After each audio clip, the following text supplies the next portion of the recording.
നമസ്കാരം. ഇന്ന് നമ്മൾ നോക്കാൻ പോകുന്നത് ഭൂമിയുടെ ഘടനയാണ്. ഭൂമിയുടെ ആന്തരിക ഘടന താഴെ കൊടുത്തിരിക്കുന്നു.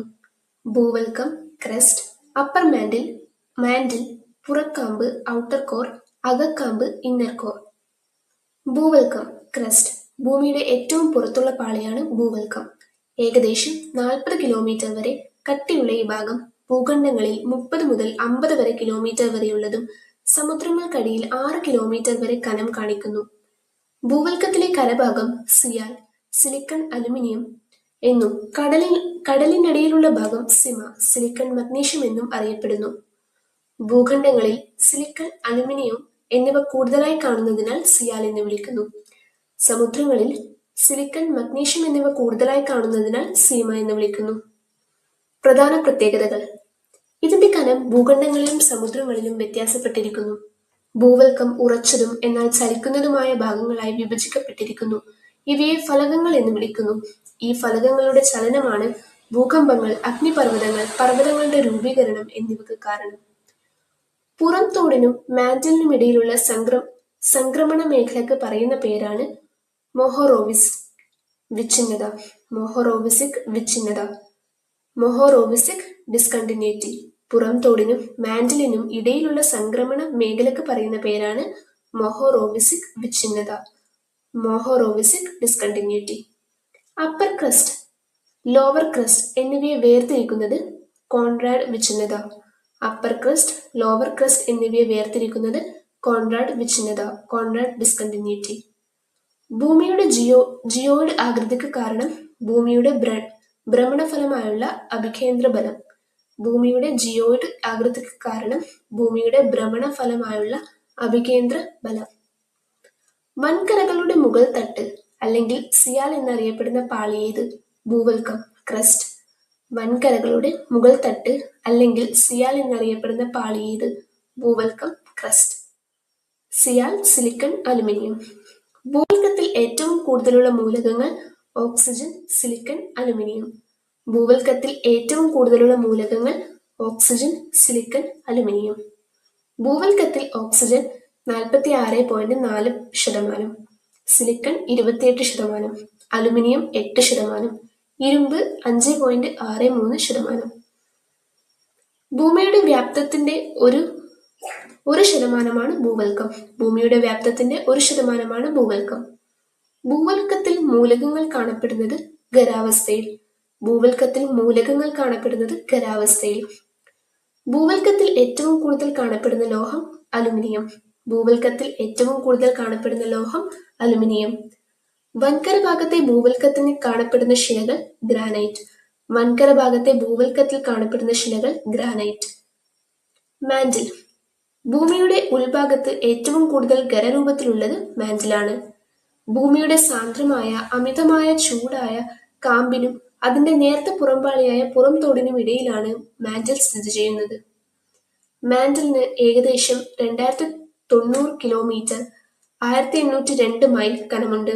ഇത് ഭൂമിയുടെ മൊത്തം വ്യാപ്തത്തിന്റെ 67% വരും. മാന്റിലിന്റെ താഴെ ഭാഗം ഏത് അവസ്ഥയിലാണ് കാണപ്പെടുന്നത്?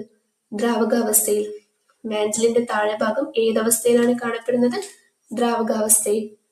ഔട്ടർ മാന്റിലിനെയും ഇന്നർ മാന്റിലിനെയും വേർതിരിക്കുന്നത് റെപ്പിറ്റീവ്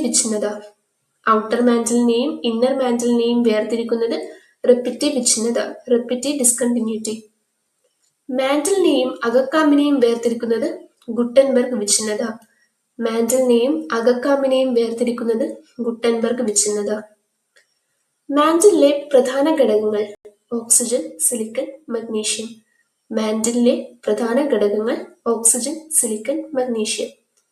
മാന്റിലിന്റെ സാധാരണ ഊഷ്മാവ് 2200°C.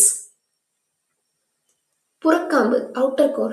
ഭൂമിയുടെ ആന്തരക്കാമ്പിനെ ചുറ്റിപ്പറ്റിയുള്ള ഉരുകിയ ഇരുമ്പിന്റെയും നിക്കലിന്റെയും ഒരു പാളിയാണ് പുറക്കാമ്പ് എന്ന് വിശേഷിപ്പിക്കാം. ഇത് വളരെ ചൂടുള്ളതാണ്. 4400°C മുതൽ 6100°C വരെ താപനിലയുണ്ട്. ഒഴുകുന്ന ദ്രാവക സ്വഭാവ കാരണം ഭൂമിയുടെ കാന്തിക ക്ഷേത്രത്തിന് ഈ പാളി കാരണമാകുന്നു. ഭൂമിയുടെ പുറക്കാമ്പ്, ബാഹ്യ അകക്കാമ്പ് ഏതവസ്ഥയിലാണ് കാണപ്പെടുന്നത്? ദ്രാവകാവസ്ഥയിൽ. ഭൂമിയുടെ പുറക്കാമ്പ് ഏതവസ്ഥയിലാണ് കാണപ്പെടുന്നത്? ദ്രാവകാവസ്ഥയിൽ. ബാഹ്യ അകക്കാമ്പിനെയും ആന്തര അകക്കാമ്പിനെയും വേർതിരിക്കുന്നത് ലഹ്മാൻ വിച്ഛിന്നത. ബാഹ്യ അകക്കാമ്പിനെയും ആന്തര അകക്കാമ്പിനെയും വേർതിരിക്കുന്നത് ലഹ്മാൻ വിച്ഛിന്നത. ഭൂമിയുടെ കാന്തിക വലയ രൂപീകരണത്തിനു കാരണം ബാഹ്യ അകക്കാമ്പ്. ഭൂമിയുടെ കാന്തിക വലയ രൂപീകരണത്തിനു കാരണം ബാഹ്യ അകക്കാമ്പ്. അകക്കാമ്പ് ഇന്നർ കോർ. ഭൂമിയുടെ ഏറ്റവും ഉള്ളിലുള്ള പാളിയാണ് അകക്കാമ്പ്. അകക്കാമ്പ് കാണപ്പെടുന്നത് ഖരാവസ്ഥയിൽ. അകക്കാമ്പ് കാണപ്പെടുന്നത് ഖരാവസ്ഥയിൽ. അകക്കാമ്പിന്റെ പരമാവധി ആഴം 6370 കിലോമീറ്റർ. അകക്കാമ്പിന്റെ പരമാവധി ആഴം 6370 കിലോമീറ്റർ. അകക്കാമ്പിലെ ഊഷ്മാവ് 5430 ഡിഗ്രി സെൽഷ്യസ്. അകക്കാമ്പിലെ ഊഷ്മാവ് 5430 ഡിഗ്രി സെൽഷ്യസ്. അകക്കാമ്പിലെ മുഖ്യ ഘടകങ്ങൾ ഇരുമ്പ്, നിക്കൽ. അകക്കാമ്പിലെ മുഖ്യ ഘടകങ്ങൾ ഇരുമ്പ്, നിക്കൽ. നിഫെ എന്നറിയപ്പെടുന്നത് അകക്കാമ്പ്. നിഫെ എന്നറിയപ്പെടുന്നത് അകക്കാമ്പ്. ഭൂവൽക്കത്തിന്റെ മുഴുവൻ ഭാഗവും അപ്പർ മാന്റിലിന്റെ കുറച്ചു ഭാഗവും ചേർന്നറിയപ്പെടുന്നത് ലിത്തോസ്ഫിയർ.